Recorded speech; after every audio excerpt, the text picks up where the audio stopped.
Si Jacob ay isa sa mga pangunahing tauhan sa Hebreong Biblia, ipinanganak sa isang pamilyang pinili para sa isang natatanging layunin. Ang kanyang buhay ay isang kahanga-hangang paglalakbay na puno ng mga hamon, paglago at mga sandali kung saan ang Diyos ay direktang kumilos.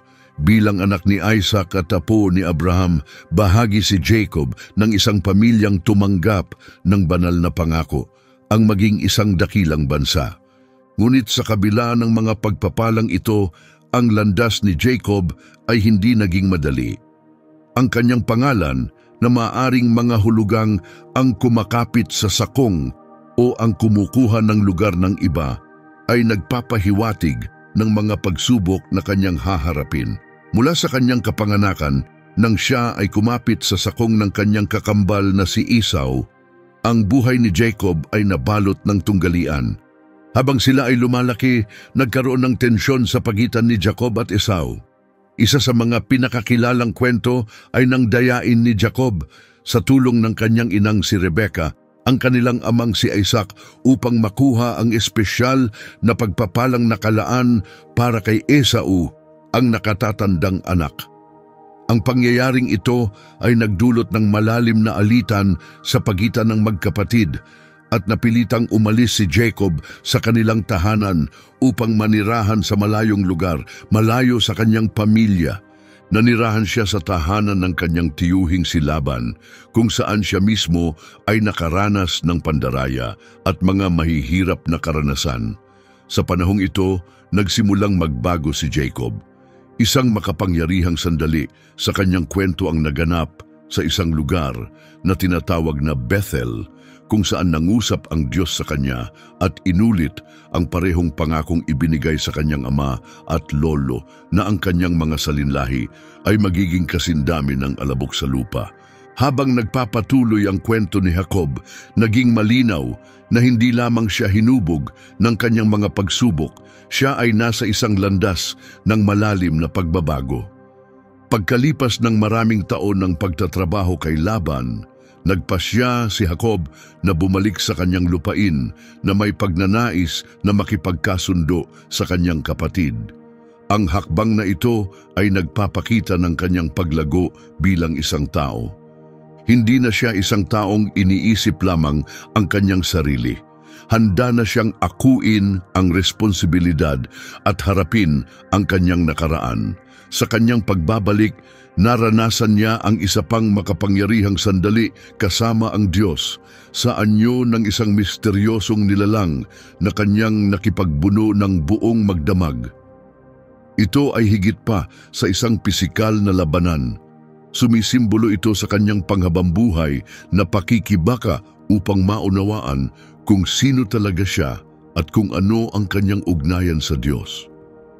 Sa umaga, tumanggap si Jacob ng isang pagpapala at isang bagong pangalan, Israel, na nangangahulugang ang nakikipagbuno sa Diyos.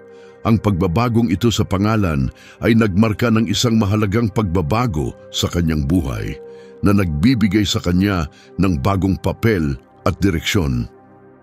Hindi na siya nakikilala sa pamamagitan ng mga bagay na kanyang kinuha mula sa iba. Siya ay naging isang taong pinili upang manguna sa isang bayan.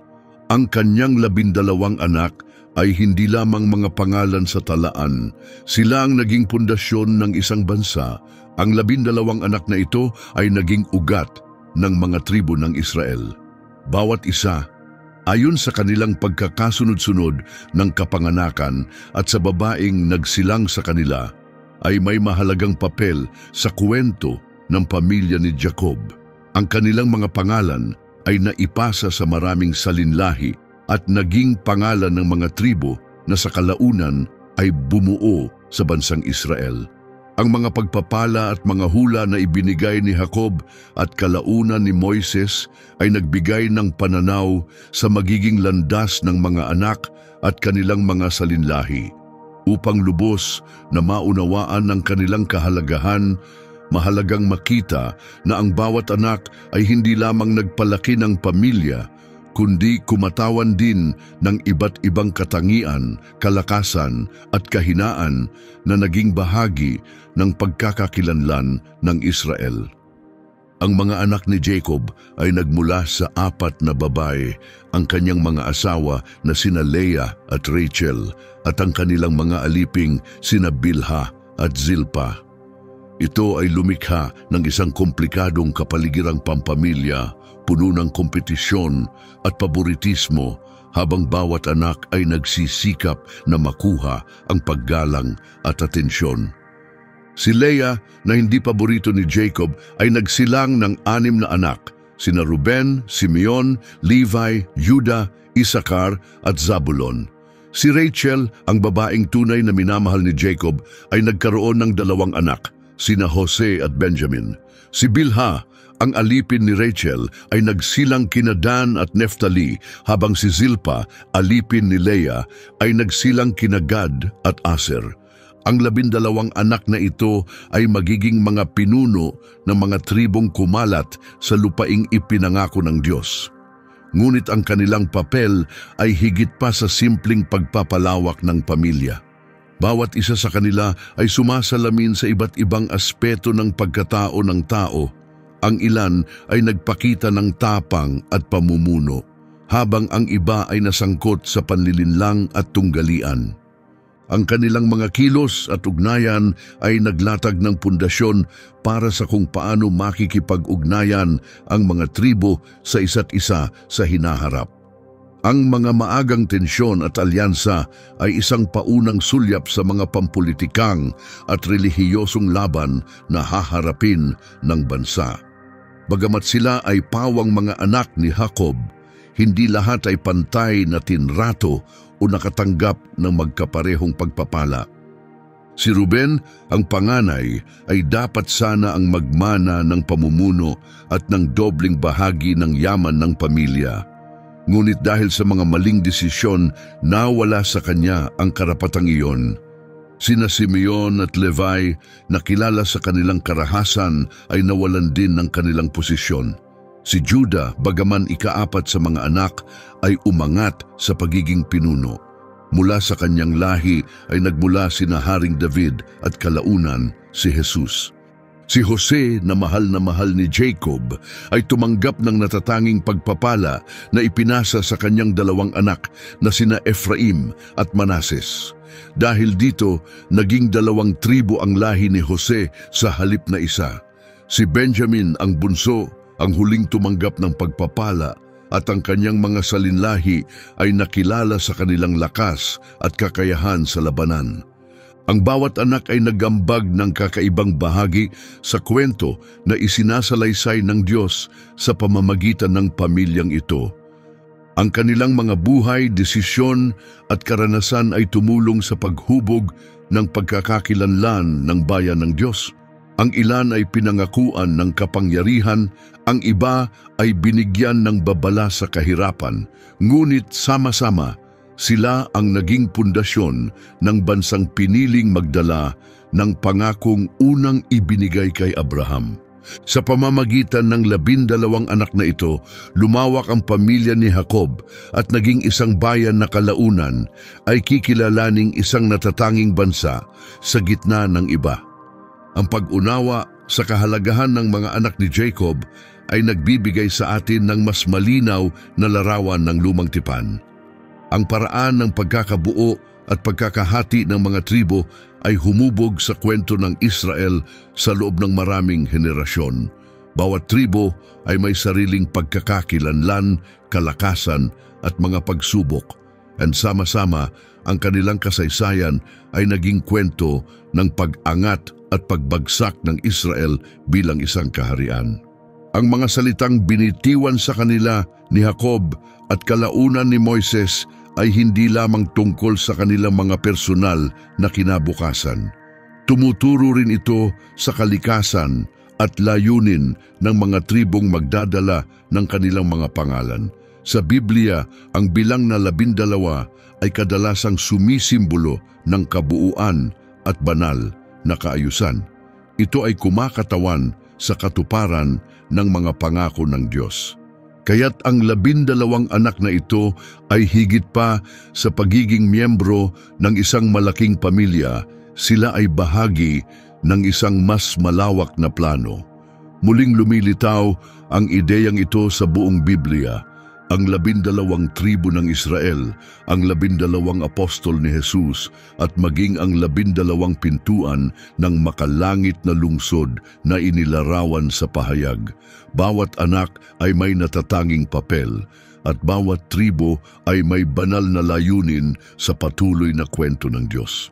Ngayon na nakita na natin kung sino ang mga anak na ito, tingnan natin ng mas malapitan ang bawat isa, simula kay Ruben, ang panganay na anak ni Jacob kay Leah. Ang pagiging panganay nung panahong iyon ay may kasamang mga natatanging pribilehiyo. Ibig sabihin nito ay tatanggap ng mas malaking bahagi ng mana, mamumuno sa buong pamilya at magpapatuloy sa pamana ng kanilang angkan. Si Ruben ay nagsimulang may malaking pangako, ngunit ang kanyang kwento ay naging kwento ng mga napalampas na pagkakataon. Isang seryosong pagkakamali ang nagdulot ng pagkawala ng kanyang natatanging posisyon. Sa simula, tila nakatakda si Ruben para sa mga dakilang bagay. Bilang unang anak ni Leah, siya ay nagbigay ng pag-asa kay Leah na sa wakas ay makakamit niya ang pagmamahal ni Jacob. Ang kanyang pangalan na nangangahulugang tingnan isang anak ay sumasalamin sa pagnanais ni Leah ng pagkilala at pagmamahal mula sa kanyang asawa. Sa kanyang kabataan, ipinakita ni Ruben ang tanda ng pamumuno tulad ng pagkakataong nais ng kanyang mga kapatid na patayin si Jose, ang kanilang bunsong kapatid. Si Ruben ay namagitan at hinikayat silang huwag saktan si Jose.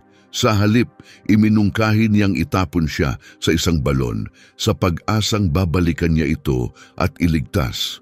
Bagamat hindi ito isang perpektong solusyon, ipinakita nito ang kanyang pagsisikap na gumawa ng tama.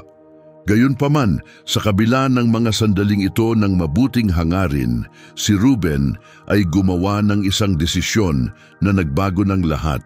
Sa isang kilos ng lubos na kawalang galang, nagkaroon siya ng relasyon kay Bilha, ang aliping asawa ng kanyang ama at ina ng dalawa niyang kapatid na sina Dan at Neftali. Hindi ito isang simpleng personal na pagkakamali. Isa itong pagtataksil sa kanyang ama at isang hamon sa posisyon ni Jacob bilang pinuno ng pamilya. Ang isang pabigla-biglang aksyon na iyon ay nagdulot kay Ruben na mawala ng kanyang karapatang mana at permanenteng napinsala ang kanyang lugar sa pamilya. Sa sinaunang panahon, ang pakikipagrelasyon sa aliping asawa ng ama ay madalas na itinuturing na isang matapang na hakbang, isang pagtatangkang agawin ang kapangyarihan at hamunin ang autoridad. Ngunit sa kaso ni Ruben, hindi ito isang pagpapakita ng lakas. Isa itong seryosong kabiguan sa paghatol na naghayag ng kanyang kakulangan sa pagpipigil at emosyonal na katatagan. Bagamat hindi agad hinarap ni Jacob si Ruben, ang pagtataksil ay nag-iwan ng malalim na sugat. Isang sugat na hindi kailanman gumaling. Ang ginawa ni Ruben ay hindi lamang isang personal na kasalanan. Ito ay isang dagok sa dangal ng pamilya at sa kaayusan na nagpanatili ng kanilang samahan.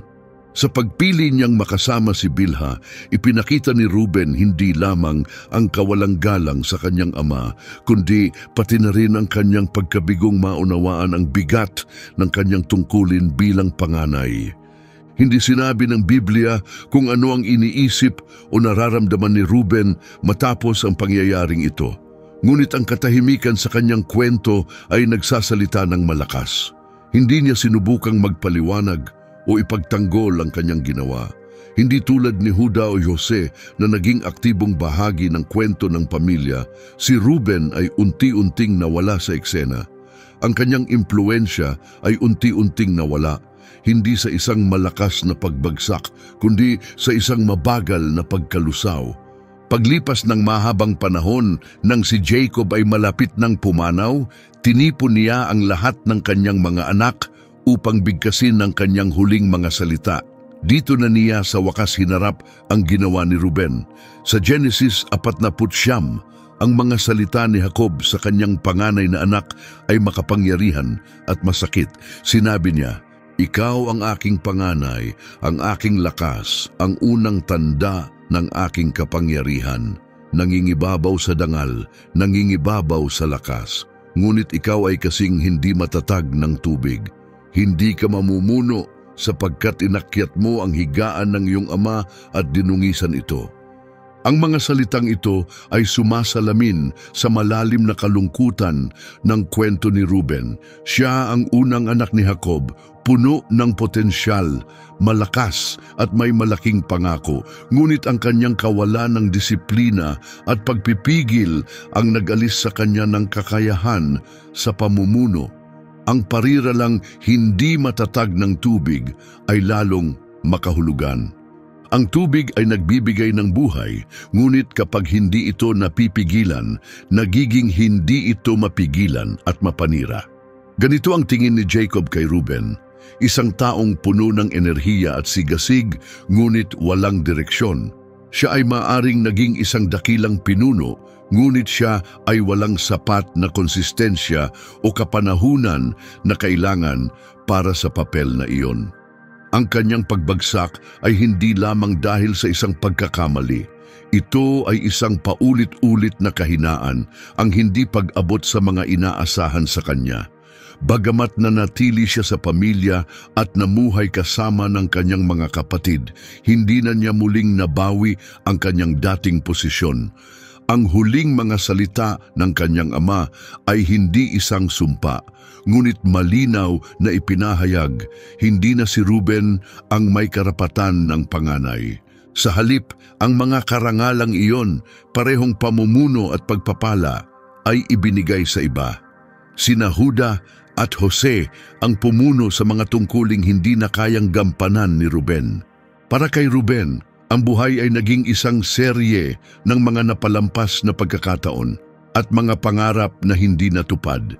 Ang kanyang kwento ay isang makapangyarihang halimbawa na ang karakter at integridad ay mas mahalaga kaysa sa posisyon o pribilehiyo.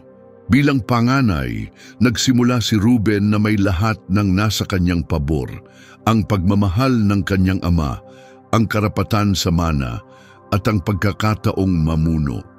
Ngunit lahat ng ito ay nawala dahil sa isang pabigla-biglang desisyon. Ang kanyang pagkabigo ay hindi dahil sa kakulangan ng kakayahan. Ito ay bunga ng kakulangan ng pagpipigil at karunungan. Ang buhay ni Ruben ay isang babala na kahit ang dakilang potensyal ay maaaring masira ng isang pabigla-biglang kilos. Ngayon naman si Simeon, ang ikalawang anak ni na Jacob at Leah. Ang kanyang pangalan, Simeon, ay nagmula sa salitang Hebreo na nangangahulugang dininig, na nagpapakita ng paniniwala ni Leah na dininig ng Diyos ang kanyang pagnanasa ng pagmamahal mula kay Jacob. Tulad ni Ruben, nagsimula si Simeon na may pangako, ngunit mas nakilala ang kanyang kwento sa kanyang matinding galit at pabigla-biglang mga desisyon. Siya ay pinamunuan ng matitinding damdamin at ang mga emosyon na ito ay nagdala sa kanya sa mga desisyon na may pangmatagalang epekto, hindi lamang sa kanya kundi sa kinabukasan ng kanilang pamilya. Isa sa mga pinakanakakagulat na pangyayari na kinasangkutan ni Simeon ay ang marahas na paghihiganti sa Shechem. Nagsimula ang lahat ng si Dina, anak ni Jacob at kapatid ni Simeon, ay inabuso ni Shechem, isang lokal na prinsipe. Matapos ang insidente, nais ni Shechem na pakasalan si Dina at inutusan ng kanyang amang si Hamor na makipag-usap kay Jacob upang ayusin ang kasal sa pagitan ng kanilang mga pamilya. Ngunit sina Simeon at Levi na pareho ng ina kay Dina ay labis na nagalit sa nangyari. Hindi sila naniniwalang ang isang kasal ay makababayad sa napakabigat na kasalanan. Nais nila ng katarungan. Nagkunwari sina Simeon at Levi na pumapayag at sinabi kay Hamor at Shechem na tatanggapin nila ang kasal kung ang lahat ng kalalakihan sa lungsod ay magpapatuli. Pumayag ang mga tao sa Shechem, umaasang makabuo ng ugnayan sa pamilya ni Jacob. Ngunit sa ikatlong araw, habang ang mga lalaki ay nasasaktan pa mula sa pagtutuli, sina Simeon at Levi ay nagsagawa ng biglaang pag-atake. Nilusob nila ang lungsod na may mga espada, pinatay ang bawat lalaki, kasama na sina Shechem at ang kanyang ama. Kinuha nila ang buong lungsod, binihag ang mga kababaihan at mga bata at sinamsam ang lahat ng mahalaga. Ang sukat at kalupitan ng kanilang paghihiganti ay nagdulot ng pagkabigla hindi lamang sa rehiyon, kundi pati na rin sa kanilang amang si Jacob. Nang malaman ni Jacob ang nangyari, siya ay galit at natakot. Sinabi niya sa kanila, "Dinala ninyo sa akin ang kapahamakan. Ngayon ay kamumuhian tayo ng mga taong nakapaligid sa atin. Kung sila'y magsama-sama laban sa atin, tayo ay maaaring mapuksa." Ngunit sina Simeon at Levi ay hindi umurong. Ang kanilang sagot ay matalim at malamig. "Dapat bang ituring ang aming kapatid na parang isang patutot?" Ang sagot na ito ay nagpapakita ng lalim ng nararamdaman ni Simeon tungkol sa pagtatanggol sa dangal ng kanilang pamilya, ngunit ipinapakita rin nito ang kanyang bulag na bahagi. Hindi niya nakita ang mas malaking larawan o ang panganib na nilikha niya para sa kanilang lahat. Sa sandaling iyon ng matinding galit, ang puot ni Simeon ay nanaig sa kanyang katuwiran. Bagamat ang kanyang pagnanais na ipagtanggol ang kanyang kapatid na si Dina ay maaaring nagmula sa katapatan, ang paraan ng kanyang pagkilos ay nauwi sa isang marahas na masaker, isang pangyayaring nag-iwan ng mantsa sa kanyang pangalan at humubog sa takbo ng kanyang kwento. Ang pangamba ni Jacob ay may batayan. Ang ganitong labis na karahasan ay madaling magdulot ng mga pag-atake mula sa mga kalapit na tribo. Tanging sa pamamagitan ng banal na proteksyon, kaya't ang takot ang naghari sa mga kalapit na bayan na nagligtas sa pamilya ni Jacob mula sa paghihiganti. Ngunit kahit na sina Simeon at Levi ay hindi agad pinarusahan, hinding-hindi nakalimutan ni Jacob ang kanilang ginawa. Ang pagbagsak ni Ruben ay nagmula sa isang personal na kabiguan, ngunit ang pagbagsak ni Simeon ay nag-ugat sa kanyang hindi mapigilang galit at uhaw sa paghihiganti. Ang kanyang pagtatanggol kay Dina ay nauwi sa isang napakabrutal na aksyon na nagdungis sa pangalan ng pamilya na akala niya ay pinoprotektahan niya. Hindi agad inalis ni Jacob ang mga karapatan o katayuan ni Simeon, ngunit ang pangmatagalang epekto ay naging malinaw pagdating ng kanyang mga huling pagpapala sa kanyang mga anak. Matapos ang mga pangyayari sa Shechem, si Simeon ay unti-unting nawala sa eksena. Ngunit ang kanyang agresibo at hindi mahulaan na kalikasan ay patuloy na lumitaw, lalo na sa kanyang pakikitungo sa nakababatang kapatid na si Jose. Tulad ng iba pang mga kapatid, si Simeon ay puno ng sama ng loob kay Jose. Ang lantad na paboritismo ng kanilang ama at ang mga pangarap ni Jose ng kadakilaan ay nagdulot ng matinding inggit. Nang dumating ang pagkakataong alisin si Jose, si Simeon ay kabilang sa mga pinakamatindi sa paghikayat ng aksyon. Habang sinubukan ni Ruben na iligtas si Jose sa pamamagitan ng pagpapayo na itapon lamang siya sa isang balon, sinuportahan ni Simeon ang plano na ibenta siya bilang alipin at tumulong sa panlilinlang kay Jacob na si Jose ay pinatay. Ang pagtataksil na ito ay naghayag pa ng higit sa mabagsik na personalidad ni Simeon. Nagdagdag din ito sa mga lumalaking bitak sa pamilya, mga alitang tumagal ng maraming taon bago maghilom.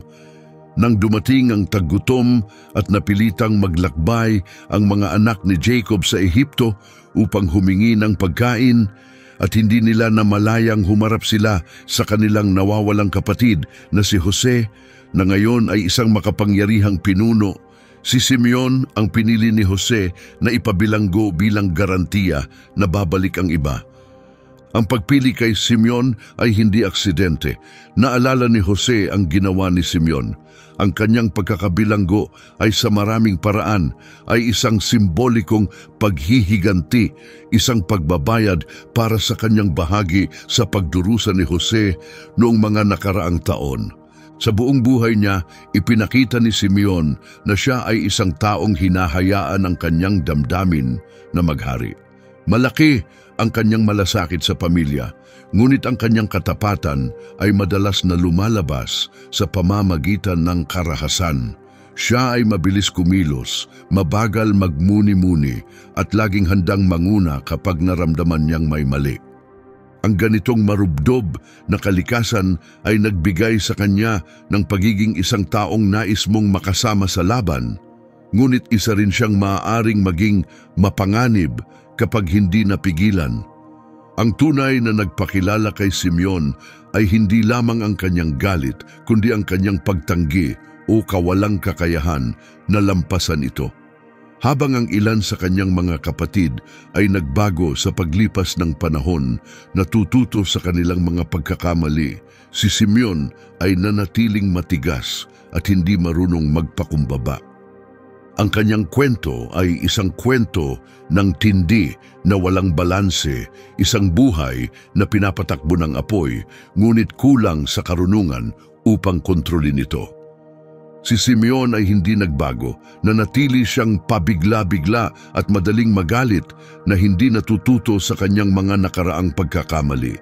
Ang kanyang matinding pagnanasa sa paghihiganti ay nagdulot ng pagkawala ng tiwala ng kanyang ama at iniwan siya ng isang pamana na tinukoy ng karahasan.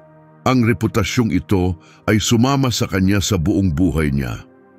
Si Levi, ang ikatlong anak ni Jacob at Leah, ay may kaparehong matinding kalikasan. Tulad ni Simeon, siya ay may mahalagang papel sa isa sa pinakamadilim na kabanata sa kwento ng kanilang pamilya, ang brutal na pag-atake sa Shechem. Ngunit hindi tulad ni Simeon, ang kwento ni Levi ay kumuha ng ibang direksyon, bagamat ang kanyang kabataan ay puno ng agresyon. Ang parehong nag-aapoy na kalikasan ay isang araw ay magbabago, na itatangi ang kanyang mga salinlahi sa isang makapangyarihan at banal na paraan. Si Levi at Simeon ay magkalapit hindi lamang sa edad kundi sa ugali. Ang kanilang katapatan sa pamilya ay matindi, ngunit madalas itong lumalabas sa pamamagitan ng marahas na mga paraan. Ang pinakakilalang halimbawa nito ay ang kanilang paghihiganti matapos ang panghahalay kay Dina. Ang dalawang magkapatid ay nagplano ng isang hakbang na parehong tuso at malupit. Nagkunwari silang tinatanggap ang alok na kasal sa pagitan ni Dina at ni Shechem, ang prinsipe na lumapastangan sa kanya sa isang kondisyon, na ang bawat lalaki sa lungsod ng Shechem ay dapat magpatuli. Pumayag ang mga tao, umaasa sa kapayapaan at alyansa. Ngunit sa ikatlong araw, habang ang mga lalaki ay nagpapagaling pa, sina Levi at Simeon ay nagsagawa ng isang malupit na pag-atake. Pinatay nila ang bawat lalaki sa lungsod ng may walang awang katumpakan. Ito ay hindi lamang isang paghihiganti. Ito ay isang malinaw at planadong akto ng pagganti. Matapos ang madugong pangyayari, kinuha nila ang lahat, ang mga kababaihan, mga bata, mga hayop at mga ari-arian, iniwang wasak ang buong lungsod. Ang brutalidad ng kanilang aksyon ay hindi lamang isang sagot. Ito ay isang sadyang pagpapakita ng kanilang kakayahang maghasik ng takot. Ngunit habang si Simeon ay nanatiling isang tao na hindi natuto sa kanyang mga pagkakamali, si Levi ay may ibang landas na tatahakin. Isang landas na maglalagay sa kanyang mga salinlahi sa isang natatanging posisyon sa harapan ng Diyos. Si Levi sa partikular ay tila nabalot ng matinding pangangailangang maibalik ang dangal ng kanilang pamilya sa anumang halaga. Ngunit ang pangangailangang iyon ang nagdala sa kanya upang lampasan ang hangganan. Ang kanyang mga aksyon, bagamat nakaugat sa katapatan sa pamilya, ay nagpakita ng isang mapanganib na kakulangan ng pagpipigil. Nang malaman ni Jacob ang nangyari, siya ay lubos na nabigla. Sa halip na makaramdam ng pagmamalaki, siya ay napuno ng pangamba. Ginawa ninyo akong kasuklam-suklam sa mga tao sa paligid natin, sinabi niya kina Simeon at Levi. Kung sila ay magkaisa laban sa atin, maaari tayong malipol lahat. Si Levi ay hindi nagpakita ng pagsisisi, tulad ni Simeon na nindigan siya sa kanyang ginawa. Para sa kanya, ang pagtatanggol sa dangal ng kanyang kapatid ay higit na mahalaga. Kahit na nangangahulugang suwayin ang kanyang ama at ilagay sa panganib ang kanilang buong sambahayan. Ang matinding pananabik ni Levi na ipagtanggol ang kanilang pamilya ay nagbigay kahulugan sa kanyang kabataan, ngunit ito rin ang nagpaitim sa kanyang pamana. Malinaw ang pagkadismaya ng kanyang ama, lalo na sa kanyang mga huling salita sa kanyang mga anak. Nang magbigay si Jacob ng kanyang mga huling pagpapala, si Levi ay hindi tumanggap ng mensahe ng pag-asa o pangako. Sa halip, siya ay sinalubong ng matinding pagtuligsa, isang pagkilala sa pinsalang dulot ng kanyang walang kontrol na galit. Sina Simeon at Levi ay magkapatid. Ang kanilang mga espada ay mga kasangkapan ng karahasan. Ayaw kong makisama sa kanilang mga plano. Hindi ako sasama sa kanilang mga pagtitipon sapagkat sa kanilang galit ay pumatay sila ng mga tao at sinaktan ang mga baka ng walang awa. Sumpain ang kanilang galit, napakatindi at napakalupit. Ikakalat ko sila sa buong Jacob at ikakalat sa Israel.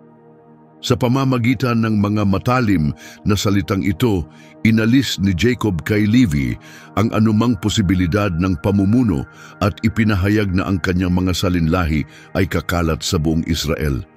Bagamat ang galit ni Levi ay maaaring nagmula sa katapatan, ito ay naging malupit at walang kontrol. Ang kanyang matinding damdamin ay mapanganib, hindi lamang sa kanya, kundi sa buong komunidad.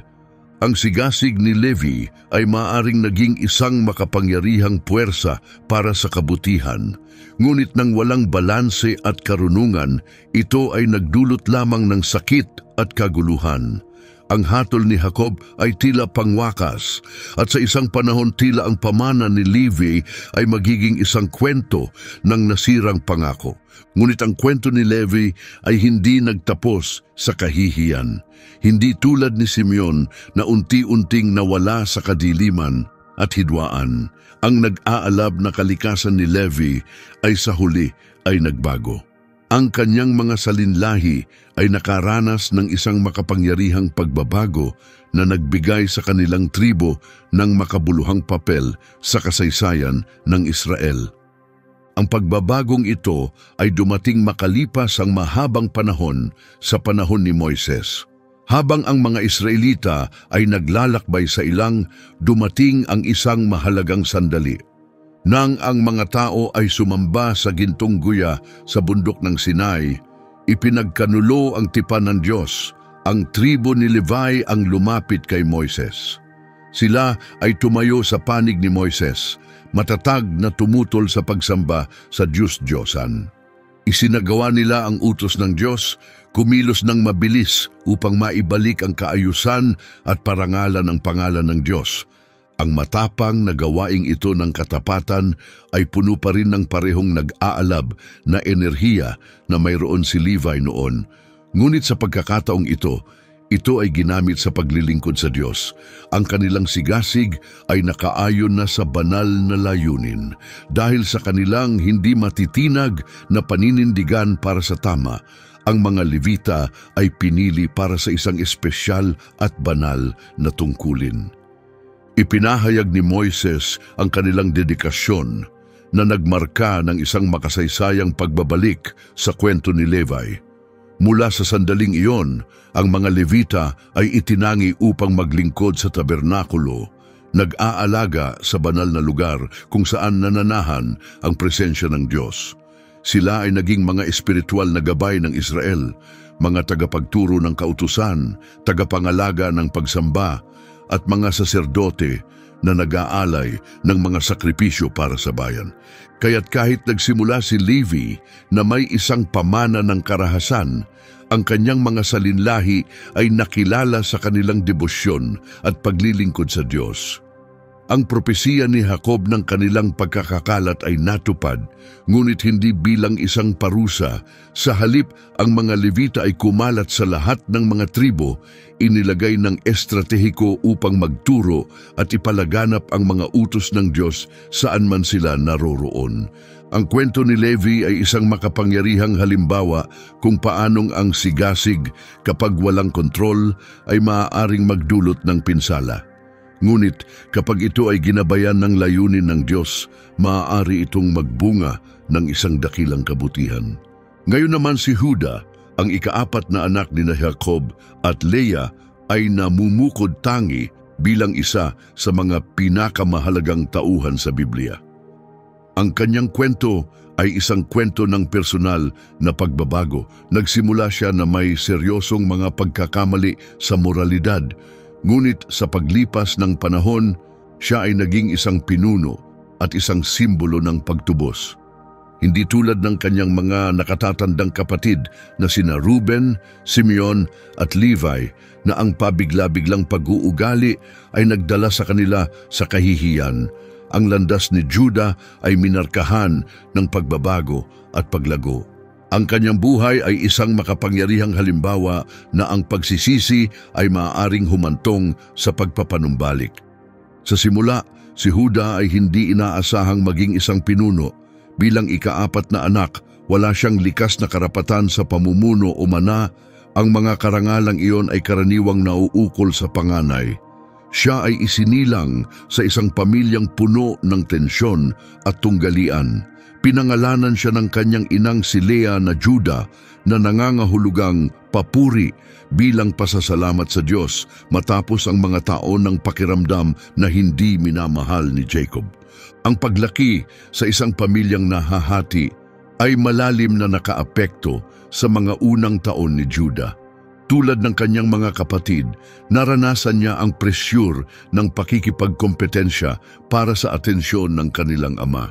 Ang unang mahalagang sandali ni Juda sa kwento ay naganap sa isa sa pinakamadilim na yugto ng kanilang pamilya nang magkaisa ang mga kapatid laban kay Jose. Si Jose, ang paboritong anak, ay nagpagalit sa kanila sa pamamagitan ng kanyang mga panaginip na nagpapahiwatig na balang araw ay mamumuno siya sa kanila. Ang kanilang selos ay nauwi sa galit at nagsimula silang magplano na patayin siya. Ngunit si Juda ang nagbigay ng ibang mungkahi. Sa halip na patayin si Jose, iminungkahi niyang ibenta na lamang ito sa mga nagdaraang mga ngalakal. Ano ang mapapala natin kung papatayin natin ang ating kapatid at itatago ang kanyang dugo? Sabi niya, ibenta na lang natin siya. Sa huli, siya rin ay ating sariling laman at dugo. Ang mungkahing ito ay praktikal na iwasan ang pagdanak ng dugo at nagdala pa ng pera, ngunit isa pa rin itong pagtataksil. Maaaring nailigtas ni Juda ang buhay ni Jose, ngunit nagdulot ito ng taon ng pagdurusa para kay Jose at sa kanilang amang si Jacob. Pagkatapos ay lumikha ang mga kapatid ng isang kasinungalingan. Binabad nila ang damit ni Jose sa dugo ng kambing at sinabing kinain ito ng mabangis na hayop. Si Juda, tulad ng iba, ay tahimik na nanood habang gumuho sa kalungkutan ng kanilang ama. Dala niya ang bigat ng panlilinlang na ito sa loob ng maraming taon. Hindi nagtagal, ang personal na buhay ni Juda ay nagkaroon ng masalimuot na pagbabago. Ang Biblia ay nagbigay diin sa isang kwento na nagbigay ng mas malalim na pag-unawa sa kanyang pagkatao at sa simula ng kanyang pagbabago. Iniwan ni Huda ang kanyang pamilya at lumipat sa Canaan, kung saan nagpakasal siya sa isang lokal na babae at nagkaroon ng 3 anak, sina Er, Onan at Shelah. Ngunit sumunod ang mga problema. Si Er, ang kanyang panganay, ay gumawa ng kasamaan sa paningin ng Panginoon at namatay na iniwang byuda ang kanyang asawang si Tamar. Ayon sa kaugalian ng levirate marriage, sinabi ni Judah kay Onan, ang kanyang pangalawang anak, na pakasalan si Tamar at magkaanak sa pangalan ni Er. Ngunit tumanggi si Onan na gampanan ang tungkulin na ito, kaya't siya rin ay pinarusahan ng Diyos. Muling nabiyuda si Tamar at wala pa ring anak. Sa takot na mawalan ng kanyang bunsong anak na si Shelah, binali ni Judah ang kanyang pangako at hindi pinahintulutan si Shelah na pakasalan si Tamar.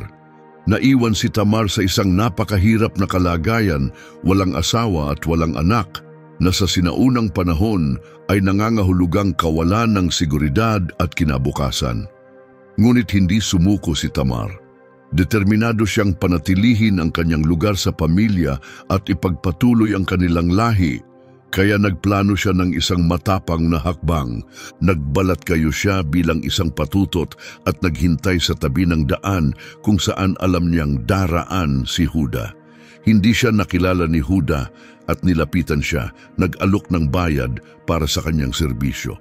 Hindi niya alam na pumapasok siya sa isang sitwasyon na maglalantad ng kanyang mga kahinaan. Nang maglaon ng mabuntis si Tamar, si Judah, na hindi pa rin alam na siya ang ama, ay mabilis na humusga. Hiniling niya na parusahan si Tamar at kahit napatayin dahil sa kanyang pinaniniwalaang immoral na gawain. Ngunit kalmado siyang ipinakita ni Tamar ang mga bagay na iniwan ni Huda sa kanilang pagkikita, ang kanyang selyo, lubid at tungkod. Sa sandaling iyon, hinarap ni Huda ang katotohanan tungkol sa kanyang sarili. Napagtanto niya ang lalim ng kanyang pagpapaimbabaw at idineklara, "Mas matuwid siya kaysa sa akin dahil hindi ko siya ibinigay sa aking anak na si Shelah." Ito ang naging punto ng pagbabago sa buhay ni Huda. Sa unang pagkakataon, inamin niya ang kanyang mga pagkakamali.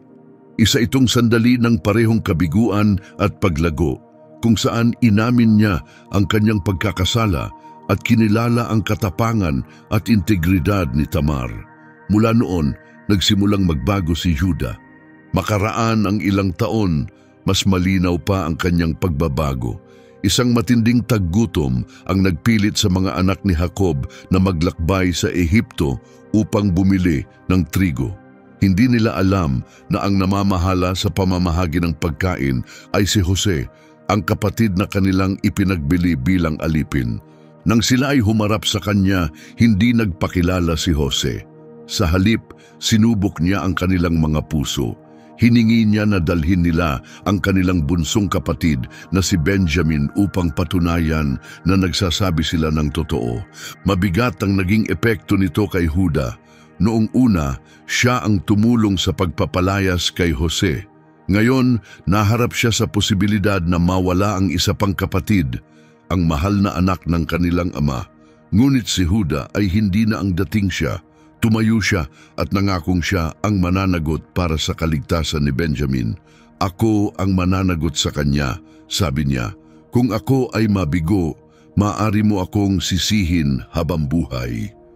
Nang maglaon, nang subukin ni Jose ang kanilang katapatan sa pamamagitan ng pagpaparatang kay Benjamin bilang magnanakaw, si Huda ang muling humarap.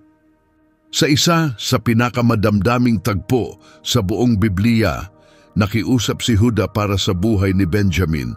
Inalok niya ang kanyang sarili bilang alipin kapalit ni Benjamin, nagsusumamo, "Pakiusap, ako na lang ang manatili sa halip na ang bata. Hayaan mo siyang umuwi kasama ng kanyang mga kapatid." Ang mga salita ni Huda ay hindi lamang tungkol sa pagprotekta kay Benjamin. Ang mga ito ay puno ng pag-aalala sa sakit ng puso ng kanilang ama at ng matinding pagsisisi sa kanyang mga nakaraang pagkakamali. Ang pagsusumamo ni Judah na pumalit kay Benjamin ay isang walang pag-iimbot na gawa. isang patunay ng kanyang tunay na pagbabago. Ang sandaling iyon ng sakripisyo ay bumasag sa mga pader ni Jose. Nang makita ang kahandaang isuko ni Juda ang kanyang kalayaan upang iligtas ang kanyang kapatid, si Jose ay napaluha. Hindi na niya kayang itago ang kanyang tunay na pagkatao. Nagpakilala siya at pinatawad ang mga kapatid na minsang nagtaksil sa kanya.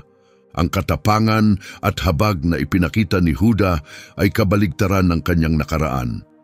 Ang taong minsang nagmungkahi na ibenta si Jose ay ngayon ay nag-alok ng kanyang sarili kapalit ni Benjamin. Ito ay patunay ng isang malalim na pagbabago. Si Juda ay naging uri ng pinuno na kailangan ng kanyang pamilya. Ang kanyang paglalakbay ay isa sa pinakamakapangyarihang halimbawa ng pagtubos sa Biblia. Si Juda ay nagsimula bilang isang taong nagtaksil sa kanyang kapatid at nilinlang ang kanyang ama. Ngunit sa pamamagitan ng sakit, pagkawala at taos-pusong pagsisisi, siya ay nabago. Naging isang taong handang akuin ang kabayaran ng pagkakamali ng iba. Ipinapakita ng kanyang kwento na hindi kailanman huli ang magbago at ang tunay na pamumuno ay ipinapanganak sa kababaang loob. Hindi na nakapagtataka na ang mga inapo ni Juda ay napili para sa kadakilaan. Siya ay naging ninuno ni Haring David at mula sa kanyang lahi ay nagmula ang ipinangakong Mesyas, si Hesukristo. Ang huling pagpapala ni Jacob kay Juda ay sumasalamin sa kanyang tadhana. Sinabi niya, "Juda, pupurihin ka ng iyong mga kapatid. Ang iyong kamay ay nasa liig ng iyong mga kaaway. Yuyukod sa iyo ang mga anak ng iyong ama. Ikaw ay parang isang batang leon, bumabalik mula sa pangangaso. Sino ang maglalakas loob na gambalain siya?" Ang setro ay hindi mawawala sa kamay ni Juda, ni ang tungkod ng namumuno sa pagitan ng kanyang mga paa, hanggang sa dumating ang nararapat dito at susunod sa kanya ang lahat ng bansa. Ang pagpapalang ito ay nagsalita ng kinabukasan ni Juda bilang maharlikang tribo. Ang imahe ng leon ay sumasagisag sa lakas at kaharian, at ang pagbanggit ng setro ay nagpauna sa pag-angat ng mga pinuno mula sa kanyang lahi, una si David at sa huli si Jesus. Ang tribo ni Juda ay magiging sentro ng kapangyarihang espiritual at pampulitika ng Israel. Sumunod sa linya ay si Dan, ang ikalimang anak ni Jacob at panganay na anak ni Bilha, ang aliping babae ni Raquel. Ang kanyang pangalan na nangangahulugang humatol ay sumasalamin sa paniniwala ni Raquel na dininig ng Diyos ang kanyang mga panalangin at binigyan siya ng anak sa pamamagitan ng kanyang alipin. Noong panahong iyon, si Raquel ay labis na nahihirapan dahil sa kanyang kawalang kakayahang magkaanak. At ang kapanganakan ni Dan ay isang personal na tagumpay sa kanyang tunggalian kay Leah. Bagaman si Dan ay hindi ipinanganak mula sa isa sa mga asawa ni Jacob, ang kanyang pangalan ay may timbang.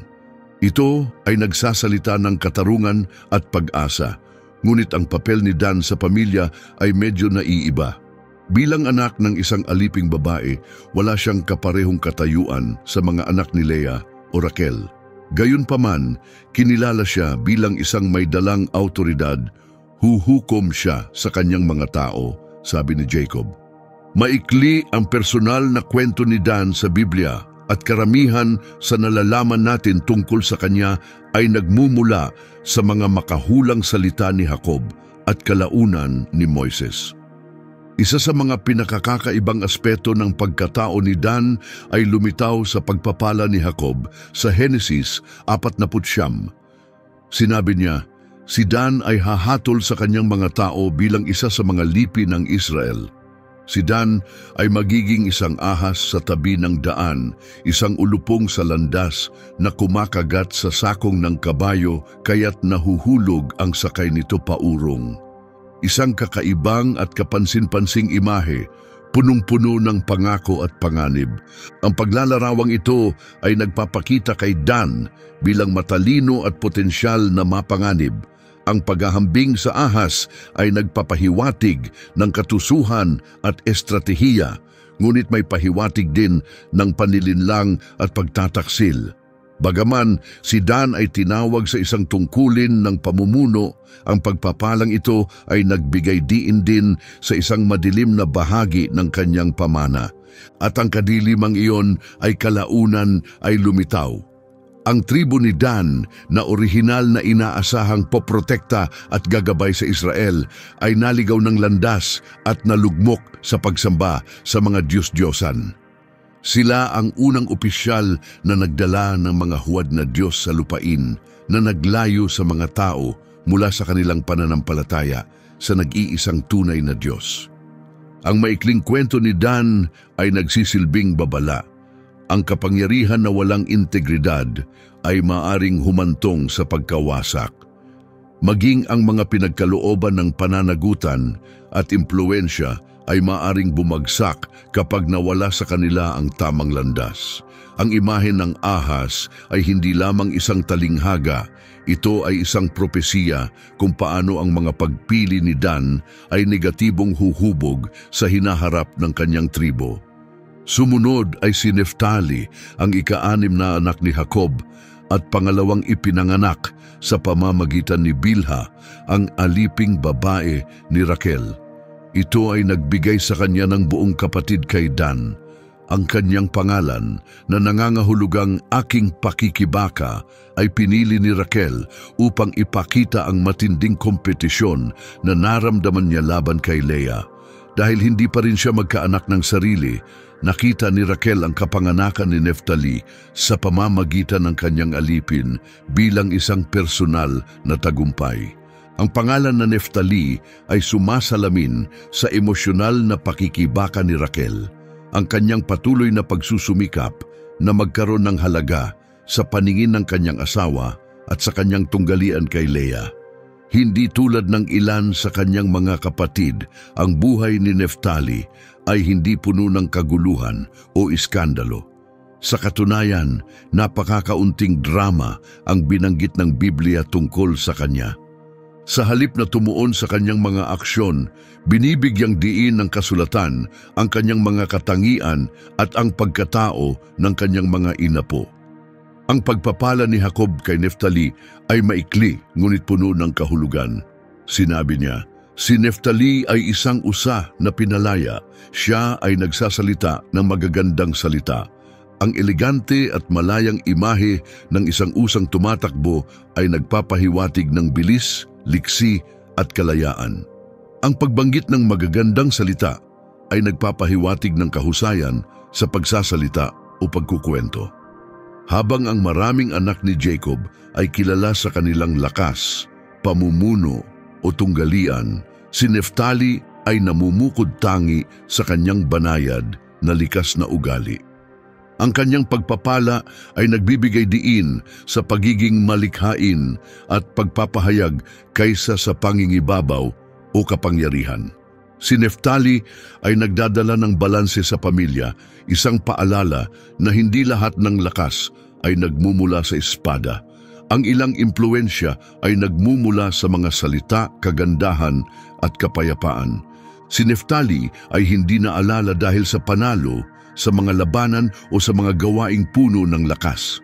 Sa halip, ang kanyang pamana ay nauugnay sa kalayaan ng pagkilos at kagandahan ng pagpapahayag. Ang kanyang tribo ay nakilala sa kanilang bilis at katapangan, at sa huli ay nanirahan sa mayabong na rehiyon malapit sa dagat ng Galilea, isang lugar na kilala sa kagandahan at mayamang lupain. Habang ang ilang mga tribo ay humarap sa panloob na sigalot at panlabas na banta, ang tribo ni Neftali ay nagtamasa ng kapayapaan at katatagan. Ang pakiramdam ng katahimikan at kalayaan ay sumasalamin sa mismong espiritu ng pagpapala ni Jacob, isang banayad at mahusay magsalitang bayan, namumuhay ng tahimik sa kanilang lupain. Sumunod ay si Gad, ang ika-7 anak ni Jacob at panganay na anak ni Zilpa, ang aliping babae ni Leah. Ang kanyang kapanganakan ay nagdulot ng kagalakan kay Leah na nagsabi, "Napakapalad ko." Ang pangalang Gad ay nagmula sa isang salitang Hebreo na nangangahulugang kapalaran o hukbo, isang pangalan na sumasalamin sa kinabukasan ng kanyang mga inapo.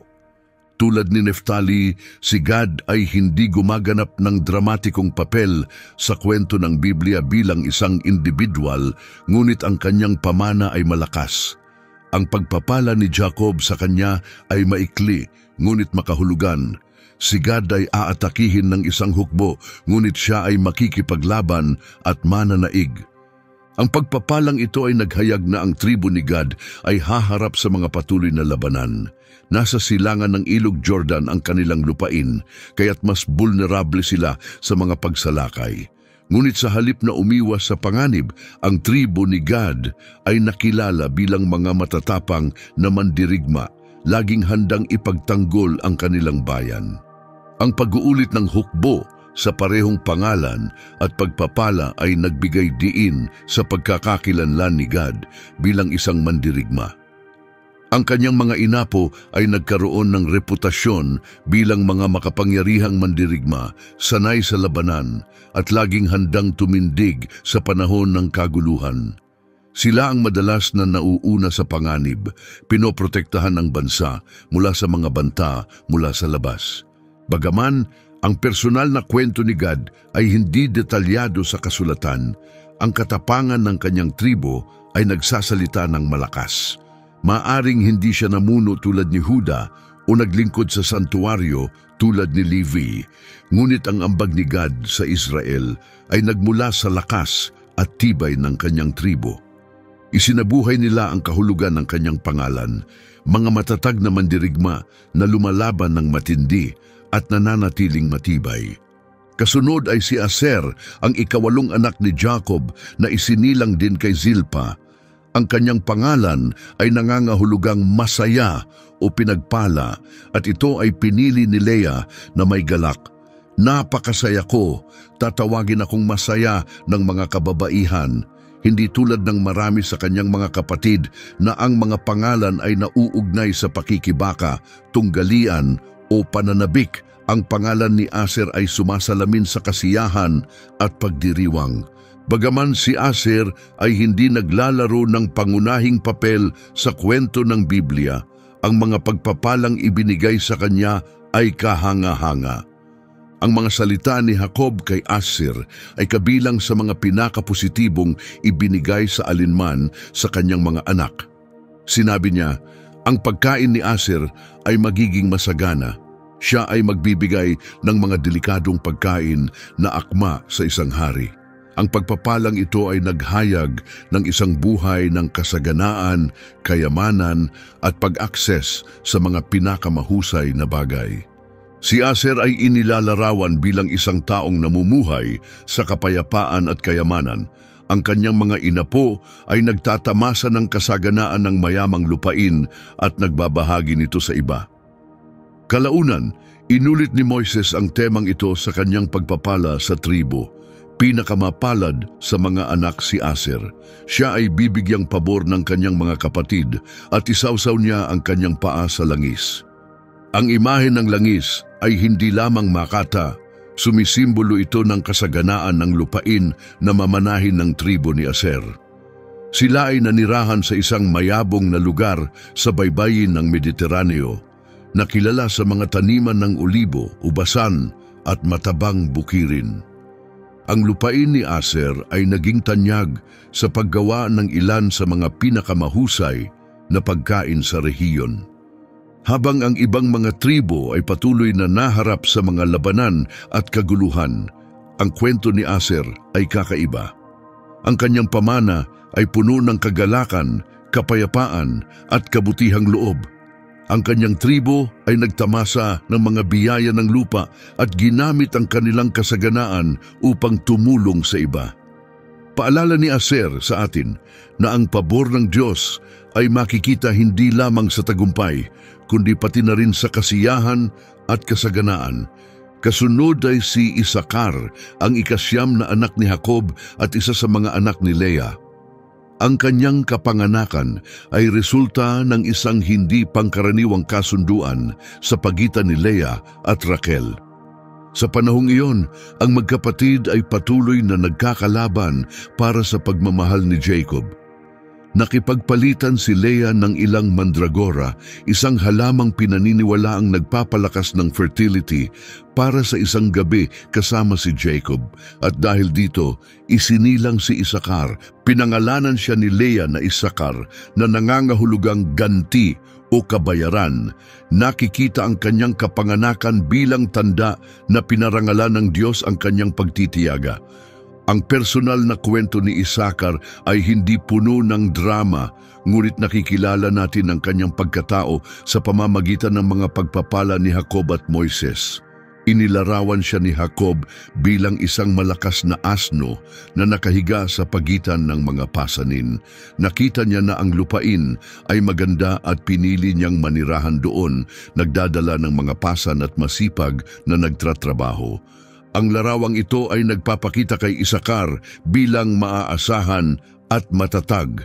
Tulad ng isang asno, malakas at matiyaga, ang kanyang tribo ay makikilala sa kanilang kahandaan na magtrabaho, akuin ang mga responsibilidad at maglingkod sa iba.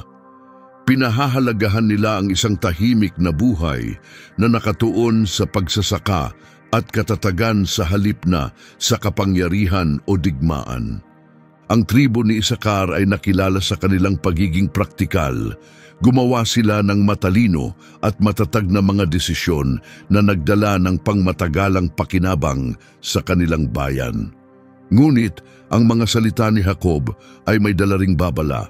Sinabi niya na si Isakar ay magiging alipin sa sapilitang paggawa, isang pahiwatig na ang kanilang pagnanais para sa kaginhawaan ay maaaring magtulak sa kanila na isuko ang kalayaan kapalit ng kapayapaan. Sa kalaunan, ito ay napatunayan. Ang tribo ni Isakar ay madalas na namuhay sa ilalim ng impluensya o kontrol ng mas malalakas na tribo o dayuhang kapangyarihan. Tinanggap nila ito bilang isang kapalit para sa kaligtasan at kasaganaan na kanilang pinahahalagahan. Ang kasiyahan ni Isakar, bagaman kahanga-hanga, ay minsang nag-iwan sa kanilang tribo sa kahinaan. Ang kanilang pagnanais para sa kapayapaan ay maaaring mauwi sa pagiging kampante na ginagawang madali silang biktima para sa mas makapangyarihang mga puwersa. Ngunit may isa pang bahagi ng pamana ni Isakar, ang kanilang karunungan at espiritual na kaalaman. Sa pagpapala ni Moises, inilarawan ng mga inapo ni Isakar bilang mga taong may pangunawa, iginagalang sa kanilang kaalaman sa mga panahon at kakayahan sa pagbibigay ng matalinong payo. Kilala sila sa pagpapalago ng mga matatalinong pinuno at mga eskolar at malaki ang kanilang ginampanan sa paghubog ng intelektual at espiritual na buhay ng Israel. Namukod tangi ang tribo ni Isakar sa kanilang balanse, malakas, mapagpakumbaba, masipag, ngunit malalim na mapanlikha. Nagdala sila ng katatagan sa bansa, pinagsasama ang serbisyo at karunungan, pisikal na paggawa at matibay na paninindigan sa katotohanan at katuwiran. Kasunod ay si Zabulon, ang ika-10 anak ni Jacob at ika-6 na anak ni Leah. Pinangalanan siya ni Leah na Zabulon na nangangahulugang paninirahan o karangalan sa pag-asang siya ay kikilalanin at pararangalan ni Jacob dahil sa dami ng kanyang mga anak. Bagaman kaunti ang detalyeng binanggit sa Biblia tungkol sa personal na buhay ni Zabulon, ang mga pagpapalang tinanggap niya mula kay Jacob at Moises ay nagbunyag ng magiging papel ng kanyang tribo. Ang pagpapala ni Jacob ay nagturo sa isang buhay na konektado sa dagat. Ang mga inapo ni Zabulon ay maninirahan malapit sa baybayin at magiging bahagi ng kalakalan at paglalakbay. Ito ay nagbigay sa kanila ng kakaibang kalamangan sa maraming iba pang mga tribo na pangunahing mga magsasaka o pastol. Ang kanilang kinalalagyan sa baybayin ay nagbigay sa kanila ng estratehikong kalamangan. Sila ay naging mga mangangalakal, negosyante at mga mandaragat, nag-uugnay sa Israel sa ibang mga bansa at nagdadala ng mga kalakal na hindi likas sa kanilang lupain. Ang kanilang akses sa mga rutang pangkalakalan at mga baybaying lungsod tulad ng Sidon ay ginawa silang mahalagang bahagi ng ekonomiya ng Israel. Inulit ni Moises ito sa kanyang pagpapala, sinasabing, "Magalak ka, Zabulon, sa iyong paglabas at ikaw, Isakar, sa iyong mga tolda." Isang pagdiriwang ng kanilang natatanging kalakasan, ang mapagsapalarang diwa ni Zabulon at ang tahimik na katatagan ni Isakar. Habang si Isakar ay nakatuon sa pagsasaka at pag-aaral ng batas, si Zabulon ay sumuong sa mundo ng kalakalan. Magkasama, ang dalawang tribo ay bumuo ng isang makapangyarihang pagsasama. Ang isa ay nanatiling nakaugat, ang isa ay naggalugad, ang isa ay naglinang ng mga bukirin, ang isa ay nagdala ng mga kalakal mula sa malalayong baybayin. Maaring hindi naging mandirigma o pinuno si Zabulon, ngunit ang kanyang tribo ay nagdala ng kasaganaan sa pamamagitan ng kalakalan at nagsilbing pintuan ng Israel sa labas ng mundo. Ang mga inapo ni Zabulon ay nakilala hindi lamang sa kanilang mga produktong pangkalakal, kundi pati na rin sa mga koneksyong kanilang ginawa. Nagbuo ng mga tulay sa ibang kultura at nagsiguro ng mga yamang nagdulot ng kabutihan sa buong Israel. Ang kanilang pamana ay isang kwento ng pagiging negosyante, pakikipagsapalaran at ambag sa ekonomiya. Si Jose, ang ika-11 anak ni Jacob at ang panganay ni Raquel, ay isinilang sa isang pamilyang puno na ng tunggalian at pagkiling. Ang kanyang pagdating ay nagdala ng matinding kagalakan kay Jacob, lalo na dahil si Raquel, ang pinakamamahal na asawa ni Jacob, ay matagal nang naghihintay na magkaanak. Ang matagal na inasam na kapanganakang ito ay nagbigay kay Jose ng isang espesyal na lugar sa puso ng kanyang ama. Ang malalim na pagmamahal na ito ay hindi maitatago at agad na naging sanhi ng tensyon sa pagitan ng mga kapatid. Habang ang iba ay mga anak ni Lea, Zilpa at Bilha, si Jose ay may natatanging pwesto sa pamilya. Hindi lamang bilang anak ni Raquel, kundi bilang malinaw na paborito. Ang pagkiling na ito ay pinakakita sa pamamagitan ng natatanging regalo na natanggap ni Jose mula sa kanyang ama. Isang marangyang kasuotan na karaniwang tinutukoy bilang balabal na maraming kulay. Higit pa sa isang kasuotan, ito ay sumisimbolo ng espesyal na katayuan. Para sa kanyang mga kapatid, mukhang inihahanda ni Jacob si Jose para sa isang papel na pamumuno. Isang bagay na kanilang itinuring na labis na hindi makatarungan, lalo na't siya ay isa sa mga pinakabata. Ngunit ang pagiging kakaiba ni Jose ay hindi natapos sa balabal. Bilang isang binatilyo, nagsimula siyang magbahagi ng mga matingkad na panaginip na nagpapahiwatig ng isang hinaharap kung saan siya ay magiging higit sa kanilang lahat. Sa isang panaginip, ang mga bigkis ng trigo na kumakatawan sa kanyang mga kapatid ay yumuko sa kanyang bigkis. Sa isa pang panaginip, ang araw, buwan at 11 bituin ay yumukod sa kanya, malinaw na sumisimbolo sa kanyang ama, ina at mga kapatid. Sa halip na itago ang mga panaginip na ito, sinabi ni Jose ang mga ito sa kanyang pamilya. Ito ay lalo pang nagpalala sa galit ng kanyang mga kapatid na nakita ang kanyang mga salita bilang mapagmataas at nakakasakit. Maging si Jacob na nagmamahal sa kanya ng labis ay sinaway siya. Bagaman hindi maiwasang magtaka kung ang mga panaginip na iyon ay may mas malalim na kahulugan. Ang selos sa pagitan ng mga kapatid ay sa kalaunan ay umabot sa isang mapanganib na antas. Isang araw, inutusan ni Jacob si Jose na puntahan at tingnan ang kalagayan ng kanyang mga kapatid habang nagpapastol sila ng mga kawan sa malayong lugar. Nang makita ng mga kapatid si Jose na papalapit, suot ang kanyang natatanging balabal, nakita nila ang isang pagkakataon. Ayan na ang nangangarap, kanilang sinambit. Patayin natin siya, itapon ang kanyang bangkay sa isang hukay at sabihing nilapa siya ng mabangis na hayop. Ngunit si Ruben, ang pinakamatanda, ay pumigil. Hinimok niya silang huwag patayin si Jose, sa halip ay iwan siya sa isang hukay na may lihim na balak na iligtas siya kalaunan. Gayunpaman, habang wala si Ruben, nagmungkahi si Juda ng isa pang ideya. Bakit hindi na lang nila ibenta si Jose sa isang pangkat ng mga mangangalakal na Ismailita na dumadaan? Sa ganitong paraan, maaalis nila siya nang hindi siya pinapatay at kikita pa sila ng pera. Sumangayon ang mga kapatid. Sa halagang 20 piraso ng pilak, ipinagbili nila si Jose, nagtaksil sa kanilang sariling kapatid. Hinubad nila ang kanyang natatanging balabal at ibinigay siya sa mga mangangalakal na nagdala sa kanya sa Ehipto upang ipagbili bilang alipin. Sa pagkawala ni Jose, isinagawa ng kanyang mga kapatid ang isang malupit na panlilinlang. Isinawsaw nila ang kanyang natatanging balabal sa dugo ng kambing at dinala ito kay Jacob. Nagsisinungaling na sinabi nila, nakita namin ito. Kilala mo ba ito?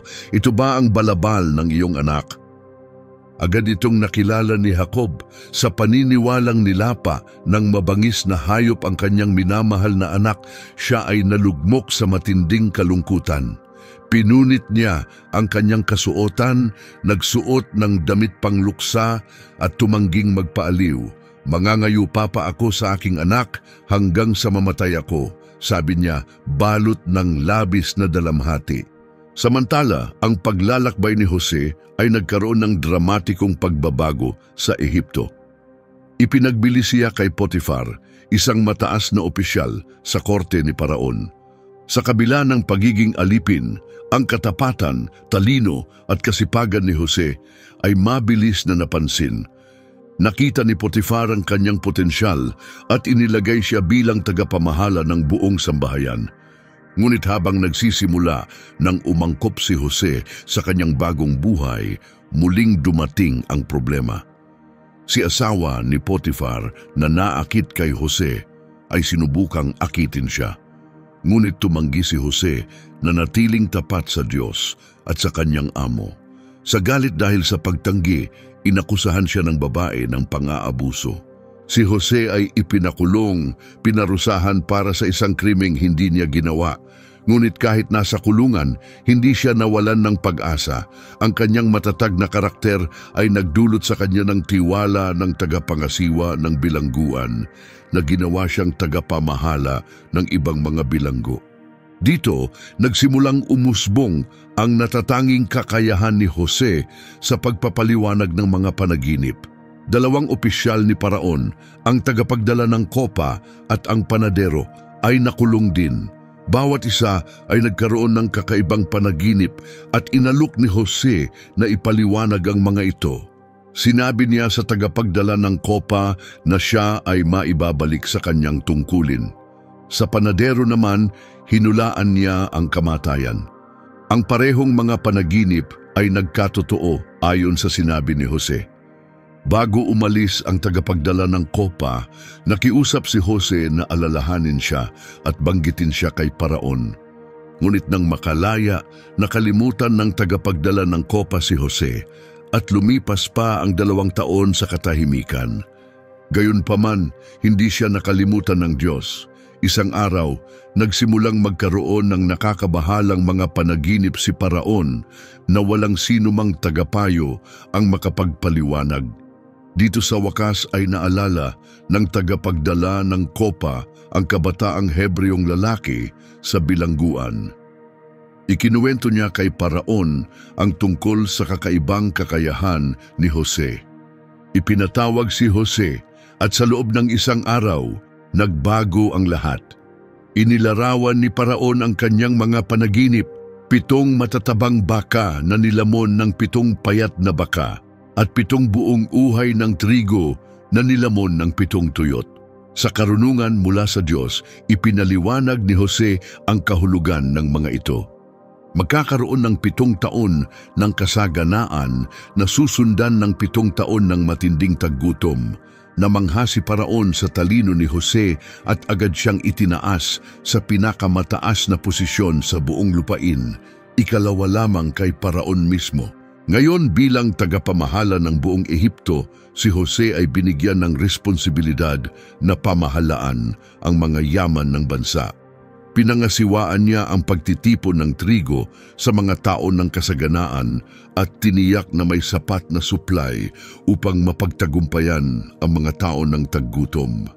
Binigyan ni Paraon si Jose ng bagong pangalan, Zaphnath Paneah, at inayos ang kanyang kasal kay Asenat, anak ng isang kilalang pari sa Ehipto.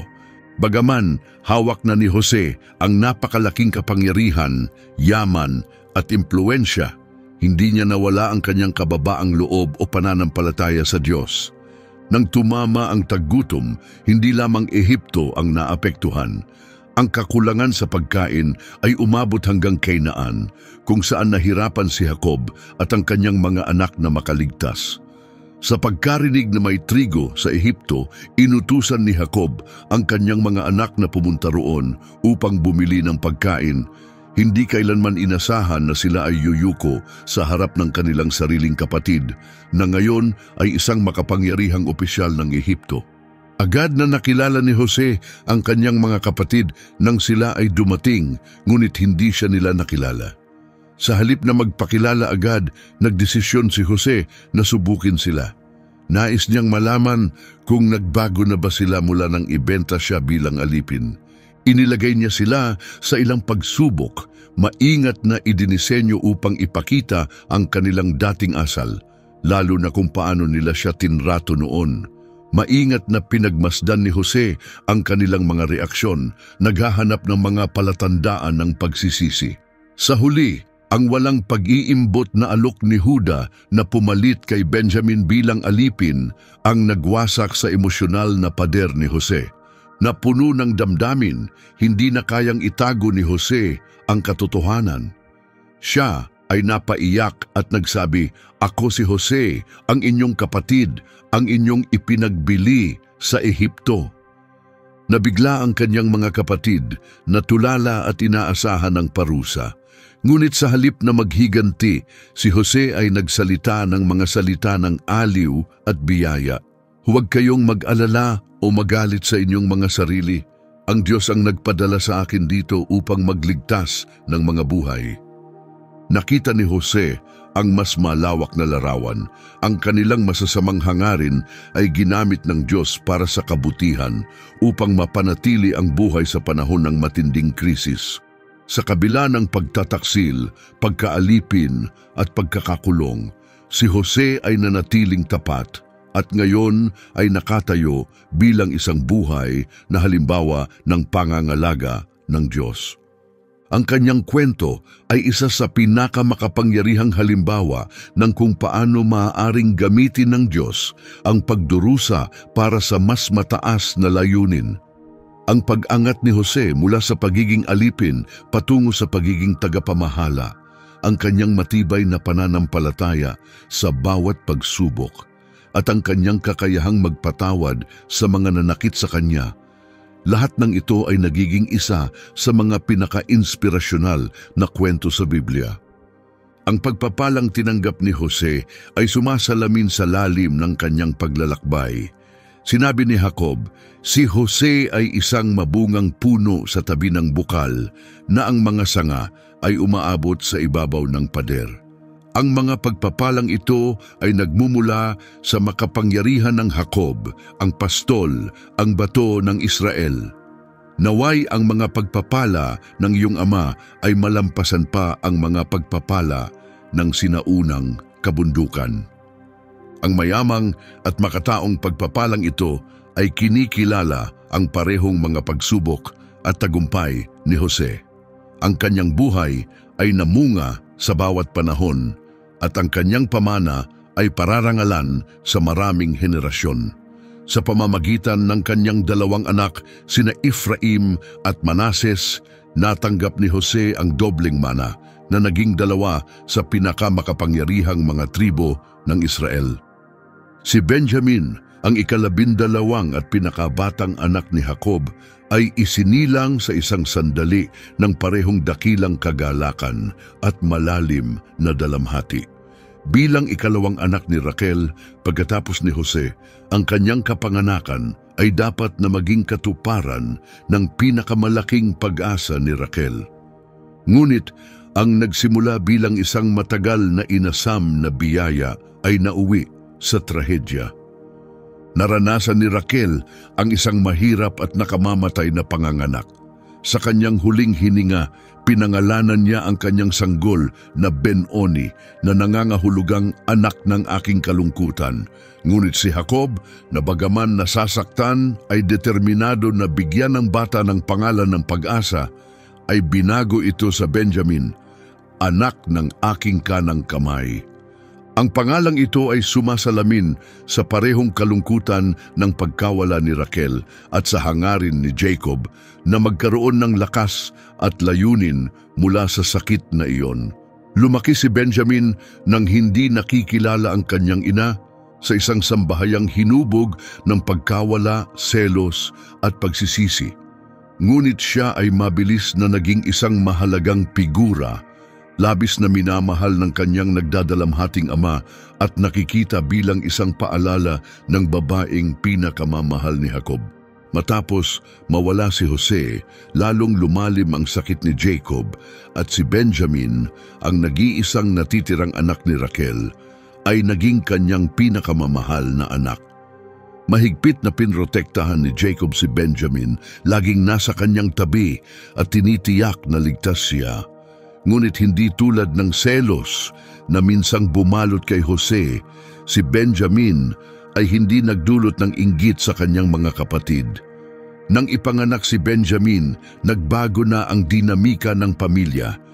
Ang mga nakatatandang kapatid ay nasaksihan na ang mga bunga ng kanilang nakaraang mga aksyon, ang sakit na naidulot nila sa kanilang ama, at sila ay naging mas nagkakaisa sa harap ng kanilang sama-samang pagsisisi. Si Benjamin, na bata pa nang mangyari ang lahat ng ito, ay walang bahagi sa pagtataksil kay Jose.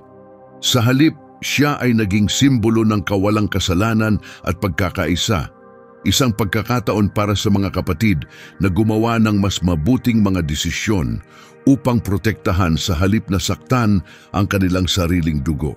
Sa maraming paraan, si Benjamin ay sumasalamin sa pagpapagaling sa posibilidad ng pagkakasundo sa isang pamilyang nabasag. Lumipas ang mga taon at nang salantain ng taggutom ang lupain, si Benjamin ay naging sentro ng kwento ng pamilya. Si Jacob, na desperadong pakainin ang kanyang sambahayan, ay inutusan ng kanyang mga anak na pumunta sa Ehipto upang bumili ng trigo. Ngunit ang taong namamahala, ang taong kanilang yuyukuran nang hindi nila alam, ay si Jose, ang kapatid na kanilang ipinagbili noon. Agad na nakilala ni Jose ang kanyang mga kapatid, ngunit itinago niya ang kanyang pagkakakilanlan. Upang subukin sila, inakusahan niya sila bilang mga espiya at humingi ng patunay ng kanilang kwento. "Dalhin ang inyong bunsong kapatid," sabi niya. Ang kahilingang ito ay nagdulot ng takot sa mga puso ng mga kapatid. Alam nilang hindi kailanman papayag si Jacob na dalhin si Benjamin. Ang takot ni Jacob ay napakalalim. Ang ideya ng pagkawala ni Benjamin matapos mawala si Jose ay higit pa sa kaya niyang tiisin. Nang bumalik ang mga kapatid sa Canaan at ibinalita ang sinabi ng opisyal ng Ehipto, si Jacob ay nadurog sa kawalan ng pag-asa. Ang pagpapadala kay Benjamin sa Ehipto ay tila hindi maisip, hindi niya kayang isugal ang huling alaala ni Raquel. Si Jacob, balot ng kalungkutan at takot, ay sumigaw sa kawalan ng pag-asa. "Kinuha ninyo ang lahat sa akin. Wala na si Jose, wala na si Simeon, at ngayon gusto niyong kunin si Benjamin. Lahat ay laban sa akin." Para kay Jacob, si Benjamin ay higit pa sa kanyang bunsong anak. Siya ay ang buhay na alaala ni Raquel, ang huling bahagi ng babaeng kanyang minahal ng higit sa lahat. Ang ideya ng pagkawala ni Benjamin ay hindi niya matanggap. Sa una, tumanggi si Jacob na ipadala siya. Ngunit habang lumalala ang tagutom at ang gutom ay nagbanta sa buong pamilya, napilitan siyang pumayag dahil sa taimtim na pangako ni Juda na poprotektahan si Benjamin ng kanyang sariling buhay. Nang bumalik ang mga kapatid sa Ehipto kasama si Benjamin, nagbago ang lahat. Si Jose, na patuloy na nagtatago ng kanyang pagkakakilanlan, ay malalim na naantig sa pagdating ng kanyang kaisa-isang tunay na kapatid. Ang huling beses na nakita niya si Benjamin, siya ay isang bata pa. Ngayon, nasa harap niya na siya bilang isang kabataan, walang muwang at walang alam sa sakit at pagtataksil na sumira sa kanilang pamilya. Si Jose ay napuno ng damdamin at nag-utos ng isang piging para sa kanyang mga kapatid. Inupuan niya sila ayon sa kanilang edad, isang gawa na labis na ikinagulat nila. At nagbigay siya kay Benjamin ng 5 beses na higit na pagkain kaysa sa iba. Ito ay hindi upang magdulot ng inggit, kundi upang makita kung paano tutugon ang mga kapatid. Uulitin ba nila ang parehong pagkakamali na ginawa nila kay Jose? O nagbago na ba sila? Dumating ang huling pagsubok. Ipinatago ni Jose ang kanyang pilak na tasa sa sako ni Benjamin. Matapos silang umalis, inutusan niya ang kanyang tagapaglingkod na habulin sila, inakusahan silang nagnakaw. Tiwala sa kanilang kawalang sala, buong loob na sinabi ng mga kapatid na kung ang tasa ay matagpuan, ang may-ari nito ay magiging alipin. Ngunit nang ito ay natagpuan sa sako ni Benjamin, gumuho ang kanilang mundo. Labis na nagdadalamhati, pinunit nila ang kanilang mga damit at bumalik sa palasyo ni Jose. Doon si Juda ang tumindig. Siya ay nangako na poprotektahan si Benjamin at seryoso siya.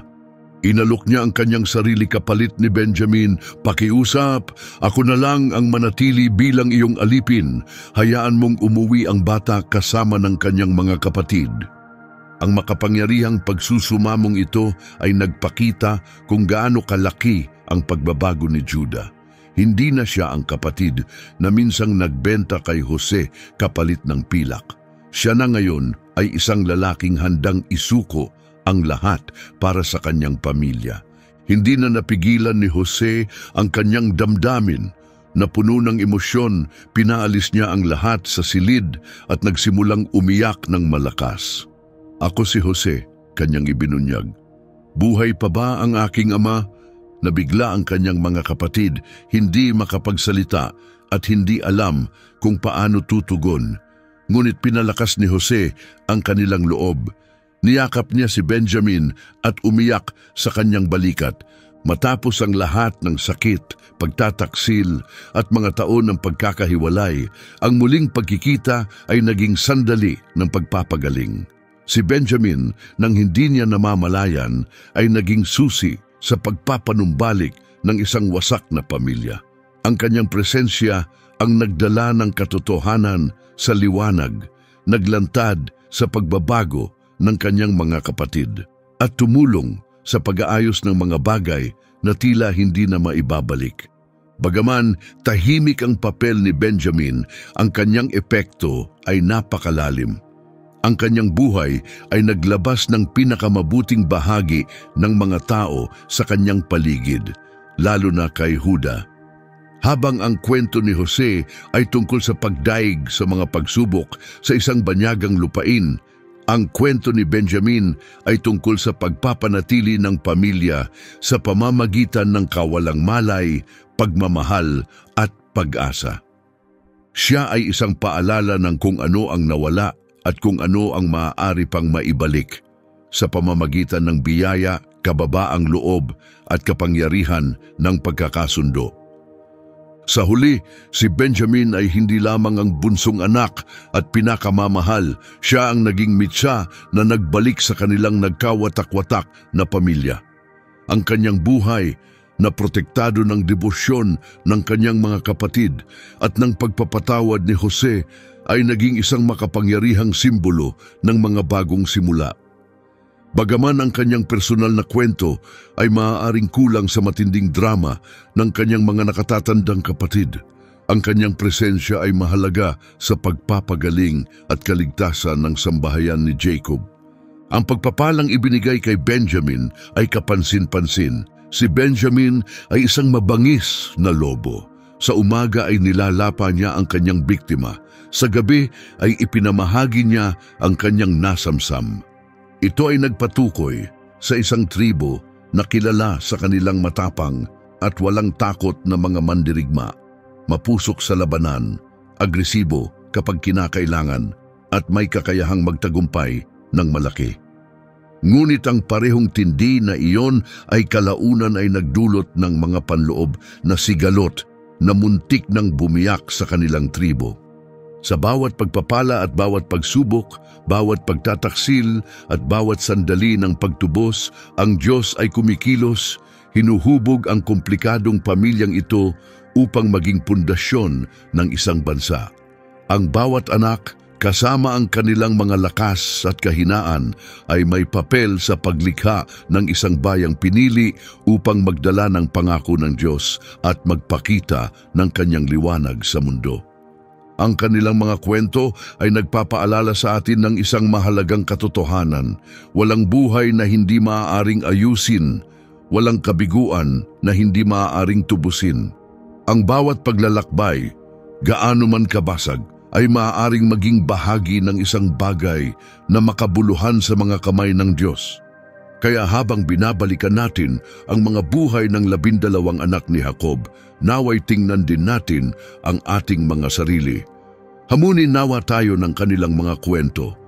Ginagamit ba natin ang ating mga talento para sa mas mataas na layunin? Hinahayaan ba nating tukuyin tayo ng mga nakaraang pagkakamali o pinapayagan ba nating hubugin tayo ng Diyos sa pamamagitan ng mga ito? Marahil ay nakikita mo ang iyong sarili sa panloob na tunggalian ni Ruben, sa nag-aalab na sigasig ni Levi, sa paglago ni Huda o sa matibay na pagtitiwala ni Jose sa Diyos. Saan ka man sa iyong paglalakbay, malinaw ang mensahe: kayang kunin ng Diyos ang mga nagkakawatak-watak na bahagi ng iyong buhay at habiin ito sa kanyang dakilang layunin. Kung ang paglalakbay na ito sa mga buhay ng 12 anak ni Jacob ay nagbigay inspirasyon sa iyo, huwag hayaang magtapos dito. I-tap ang like button, ibahagi ang video na ito sa iba pang naghahanap ng mas malalim na pag-unawa, at pinakamahalaga, mag-subscribe sa aming channel. Ang iyong suporta ay tumutulong sa amin na patuloy na lumikha ng nilalamang nakaugat sa katotohanan ng Biblia at bumuo ng isang komunidad ng mga taong sabik na matuto at lumago. Sumali sa amin habang patuloy nating tuklasin ang karunungan ng kasulatan at natutuklasan kung paano patuloy na hinuhubog ng mga sinaunang aral na ito ang ating buhay ngayon.